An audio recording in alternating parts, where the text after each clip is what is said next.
I didn't whisper it. My sister Rachel said it loud enough for the mourners gathered around our father's casket to hear clearly. "You know you're the wrong daughter, right?" Her breath was warm against my ear as relatives filed past offering condolences. Her hand slipped into my coat pocket, depositing something small and rectangular. When I looked down later, I found a DNA testing kit, the kind you mail to a laboratory. "Just a little gift," she'd said, stepping back with a smile that looked like sympathy to anyone watching from a distance. But I saw what lived behind her eyes. Satisfaction. Planning. The kind of calm that comes from rehearsing a moment until it becomes effortless. Several relatives had been standing close enough to hear. Aunt Margaret looked away quickly. Uncle Tom found sudden interest in his shoes. Cousin Julie pretended she hadn't heard anything at all. But their silence told me everything. This wasn't shock. This was recognition. The funeral continued around me, prayers and tears and the lowering of a coffin into cold ground. But I stood there realizing something that made my hands go numb. This moment hadn't been impulsive. It had been planned. Timed. Executed. What unsettled me most wasn't Rachel's cruelty. I had learned to expect that over 33 years of being her sister. What froze me was the silence that followed. No gasps. No interventions. No one pulling Rachel aside to ask what she meant or why she'd chosen our father's funeral to say it. Our mother stood 3 feet away, her face pale beneath her black veil. She'd heard. I watched her fingers tighten around her purse strap, knuckles going white. But she said nothing. Did nothing. Just turned slightly, as if repositioning herself away from the moment rather than addressing it. Rachel moved through the crowd afterward like someone who'd just completed a necessary task. Relaxed. Almost relieved. She hugged relatives, accepted their sympathies, dabbed at dry eyes with a tissue she never actually used. I felt the weight of the DNA kit in my pocket like a stone. Heavy with meaning I didn't yet understand. But I sensed something beneath the humiliation. This wasn't just about hurting me. The timing mattered. The funeral mattered. The public nature of it mattered. Someone had been waiting for this specific moment. And others had been waiting for it too. The question that followed me home that night was simple and terrifying: who already knew? And for how long? I was always the easy child. That's what everyone said. What they meant was I required little attention, made few demands, disappeared into corners when the room grew loud. My childhood was painted in shades of quiet. Birthdays that got combined with Rachel's because it's simpler this way. Report cards acknowledged with a nod and "that's nice, sweetie" before Mom returned to whatever Rachel needed that day. When I made honor roll 3 years straight, Dad patted my shoulder once and said, "Proud of you, kid." When Rachel barely passed algebra, they hired a tutor, bought her a new laptop, celebrated her C- like it was a PhD. I told myself it didn't matter. That I was just different. More independent. Less needy. But memories have a way of reshaping themselves when new information arrives.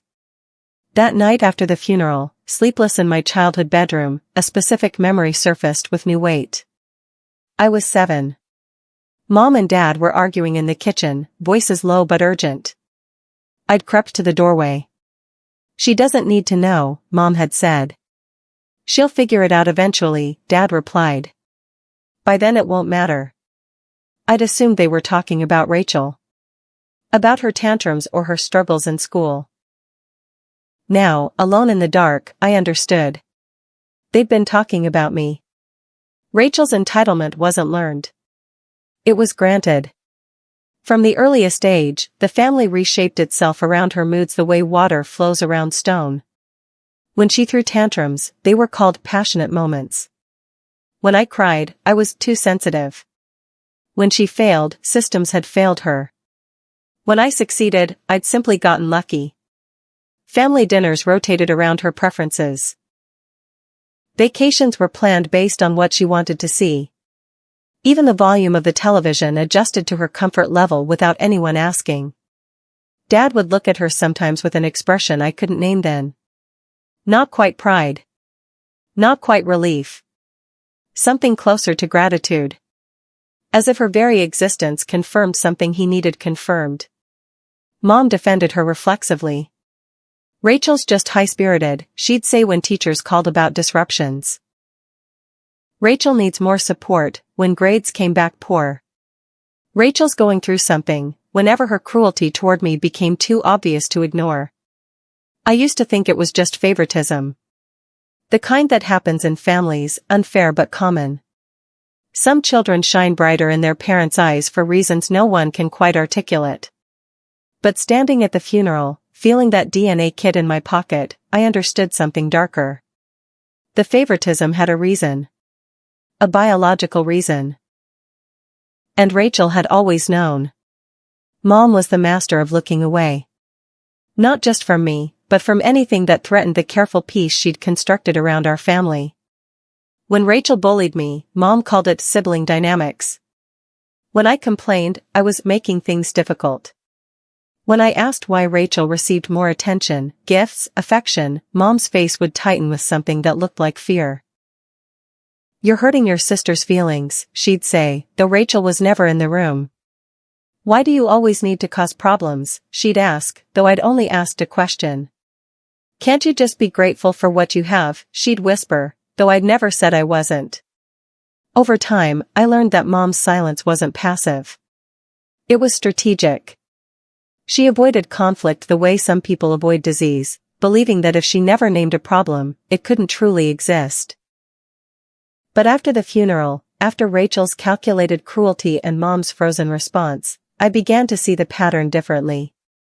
Mom hadn't been protecting the family peace. She'd been protecting a secret. And her silence wasn't weakness. It was complicity. She'd known what Rachel would do at the funeral.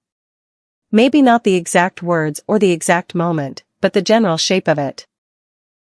And she'd let it happen because the alternative, speaking up, defending me, would have required her to acknowledge the truth she'd been hiding for 33 years. I took the DNA test 3 days after the funeral. Not because I believed Rachel. Not because I wanted confirmation. But because the test itself felt like evidence of something larger. I sat at my kitchen table in my small apartment across town, opening the kit with hands that trembled slightly. Inside was the standard collection tube, instructions, prepaid envelope. But there was something else. Paperwork. Partially filled out. My name already printed in the participant field. A reference number already assigned. This wasn't a kit bought impulsively at a pharmacy. This was prepared. Ordered in advance. Personalized. The test wasn't meant to ask questions. It was meant to confirm answers someone already had. I swabbed my cheek mechanically, sealed the tube, dropped it in the envelope. But even as I mailed it, I felt the wrongness of it. The test had been weaponized before I'd even opened it. That night I couldn't sleep. I kept thinking about the reference number. The pre-filled forms. The timing. Who orders a DNA test for someone else? Who fills out paperwork in advance?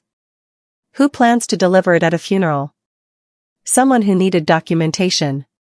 Someone building a case. Someone who'd been preparing for this moment long before our father died. The question wasn't what the test would reveal. The question was why it had been prepared in advance. The next weekend I went back to my parents' house while Mom was at her book club. Rachel's car wasn't in the driveway. I told myself I was looking for closure. For understanding. But what I was really looking for was proof. I started in the attic where family documents were stored in bankers' boxes labeled by year. I found tax returns, mortgage papers, school records. All ordinary. All expected. Then, in a box marked Medical 1990s, tucked beneath insurance statements, I found an envelope that didn't belong. It was sealed but unsealed carefully, the glue old and weak. Inside was a photograph. Mom, younger, thinner, holding a newborn. But she wasn't standing next to Dad. She stood beside a man I didn't recognize. Taller. Darker hair. Kind eyes. On the back, in Mom's handwriting, Thomas. March 1991. Forgive me. March 1991. The month I was born. There was more. Hospital paperwork with dates that didn't align. A birth certificate photocopy with a name crossed out. Amendments filed months after my birth. Someone had tried to bury this evidence. But they hadn't destroyed it. They'd hidden it carefully, like something that might need to be found someday.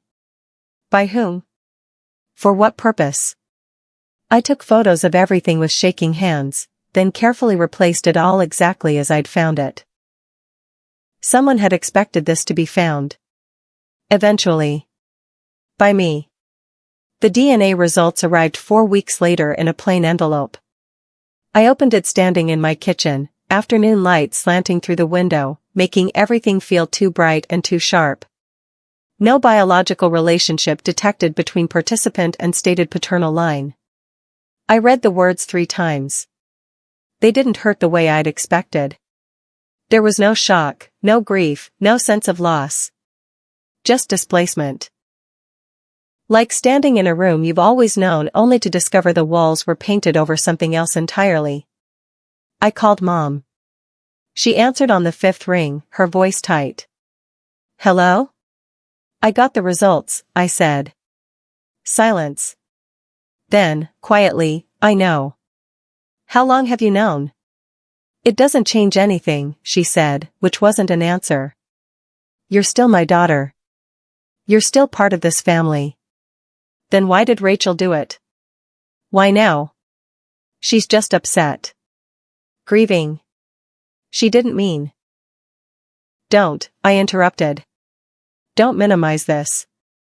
But Mom was already in her familiar pattern. Fear dressed as peace. Avoidance dressed as protection. Can we not do this right now? She whispered. That night Rachel texted me. 3 words, now you know. I stared at those words for an hour. Not a question. Not an apology. A confirmation. She'd known for years.